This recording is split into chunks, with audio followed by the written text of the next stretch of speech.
नमस्कार, आप देख रहे हैं एसपी न्यूज। सूबे के एडेड माध्यमिक विद्यालयों में कार्यरत रहे तदर्थ शिक्षकों ने अपनी सेवाएं समाप्त किए जाने व अपमानजनक तथा शोषणकारी मानदेय व्यवस्था में कार्य किए जाने के निर्देश के खिलाफ बुधवार को पाक रोड हजरतगंज स्थित शिक्षा निदेशक मान्य कार्यालय पर धरना दिया। तदर्थ शिक्षकों ने अगले दिन बृहस्पतिवार को शिक्षा निदेशालय से अटल चौक होते हुए सचिवालय तक शांति मार्च आयोजित करने की घोषणा की है। धरने को संबोधित करते हुए तदर्थ शिक्षक संघर्ष समिति के अध्यक्ष रविंद्र सिंह ने लागू की मानदेय व्यवस्था को माध्यमिक शिक्षा के इतिहास में काला कानून की संज्ञा देते हुए इसे तदर्थ शिक्षकों को अपमानित करने वाला व शोषण की व्यवस्था प्रबंधकों के हाथ में पुनः दे देने वाला कानून करार दिया। संघर्ष समिति के महामंत्री सुशील शुक्ला ने तदर्थ शिक्षकों के साथ भेदभाव करने के निर्णय को असंगत ठहराते हुए कहा कि 25-30 वर्ष की वैतनिक सेवा के बाद 50-55 साल की आयु में तदर्थ शिक्षकों को उसी संस्था में चपरासी से कम वेतन पर नियोजित किया जाना सरकार के दमनपूर्ण, मनमाने और अमानवीय चेहरे की बानगी है।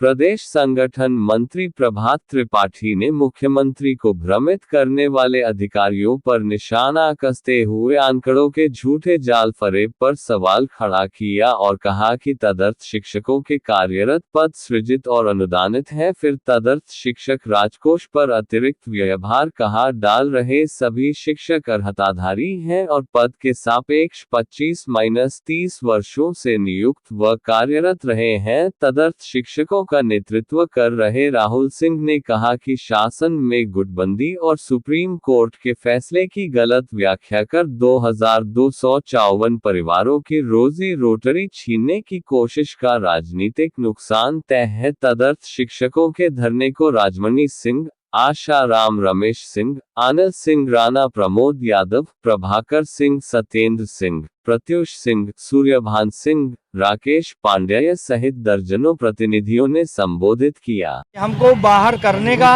या हमारा वेतन रोकने का एक भी शब्द कहीं कोई दिखा दे तो हम तदर्थ शिक्षक जो अपनी मांग करते हैं, धरने बैठते हैं, कतई हम लोग नहीं करेंगे। ये इसलिए कर रहा है कि इसमें 1.25 लाख 1 लाख के बीच में सारे लोग वेतन पाने वाले हैं और इनको एक प्रस्ताव लाके 25-30 हज़ार रुपये पर पढ़ाने के लिए मजबूर कर रहे हैं और उसको इस तरीके से दे रहे हैं कि जितना गंदा काम तो नरेगा के लिए नहीं किया गया है। प्रबंधक को इस तरीके लिख दिया गया है। अभी बताएं आपसे कि जिला विद्यालय निरीक्षक बस्ती ने एक पत्र जारी किया है, उसमें हमारे तदर्थ शिक्षकों की तो जैसे 13वीं कर दी है, जैसे हम लोग आज हैं ही नहीं। कितना गंदा पत्र जारी कर दिया है। हमारा स्वास्थ्य परीक्षण होना चाहिए। अरे अब तक हम पागल से पढ़ा रहे थे। 25 साल से जिन बच्चों को मैंने पढ़ाया वो भी तो सर्विस कर रहे हैं। हमको अप्रूवल क्यों दिया गया? सारी चीज़ें हैं। तो मैं आपके चैनल के माध्यम से ये मांग करता हूँ कि माननीय मुख्यमंत्री जी ना बात मेरी माने, ना अधिकारियों की माने, किसी की बात ना माने। वो इस प्रदेश के इस समय मुखिया हैं और पहले भी मुखिया हुआ करते थे। तमाम वार्ताएं होती थी, हम लोगों का वेतन ऑलरेडी चलने दिया गया। लेकिन यदि कहीं उनको लग रहा है कि ये लोग गलत हैं तो हमारी 60 सदस्यीय टीम ले लें और एसीएस महोदय को ले लें, हमारी टेबल बात कर लें। यदि वास्तव में हम गलत हैं तो हम मांग करना बंद कर देंगे। यदि नहीं गलत हैं तो हमको साथ सम्मान जो है वेतन दे दें, हम लोग पढ़ाने अपने स्कूल में चले जाएं। अभी तक कोई अधिकारी आया शासन से, कोई बड़ा अधिकारी आया तो मुलाकात करने के लिए? अधिकारी हमारे सामने या जो भी बात हमारे सामने, दूसरी बात वहाँ क्या बात होती हम लोग जान नहीं पड़ते। लेकिन दबी जुबान से सारे लोग कहते हैं, यहाँ तक शिक्षा मंत्री महोदया कहती है कि समर्थ को नहीं दोष गोसाई।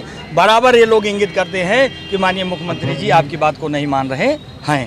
धरने पे बैठे हैं, अब आगे की क्या रणनीति रहने वाली है आप लोगों? कल की रणनीति के बारे में तो हमारे अध्यक्ष जी अभी कह रहे थे कि हम लोग एक शांत तरीके से कोई रूट निर्धारित किए हैं, जाके हजरतगंज होते हुए और ये क्या नाम इसका बीजेपी कार्यालय और वहाँ पर क्या नाम विधानसभा के सामने से होते हुए बीजेपी कार्यालय जाएंगे। और इसमें जो आपको बैठे हैं 90% भाजपा के कार्यकर्ता, पदाधिकारी जनपदों के, आरएसएस के, मैं स्वयं राष्ट्रीय शैक्षिक महासभा है, महासंघ है जो कि आरएसएस का है, उसकी यूनिट का मैं जिला अध्यक्ष हूँ।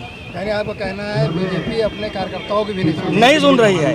हम सारे लोग जो डिसाइड किए हैं लोग कि जो भी बीजेपी पदाधिकारी हैं, जो कार्यकर्ता हैं, सारे लोग जाएंगे और अपना त्याग पत्र वहाँ पर जो भी जिम्मेदार कार्यालय पर उपलब्ध रहेंगे, प्रदेश अध्यक्ष उपलब्ध रहते हैं तो, और नहीं जो भी जिम्मेदार पर्सन उपलब्ध हैं उनको सौंपेंगे और कहेंगे कि अब तक 4 साल से हम लोग माननीय उप मुख्यमंत्री दिनेश शर्मा जी, श्री चंद्र शर्मा जी, उमेश द्विवेदी, सारे 11 एमएलसी की बात कर रहा हूँ, सारे लोगों ने पूरी पैरोकारी की और अंत में वो भी हताश हो गए जब ये हमको 25-30 दिया गया। और वो लोग कहते रहे, उन लोगों के भरोसे हम लोग मतलब रहे, उनकी बात पर निष्ठा हम लोग रखे।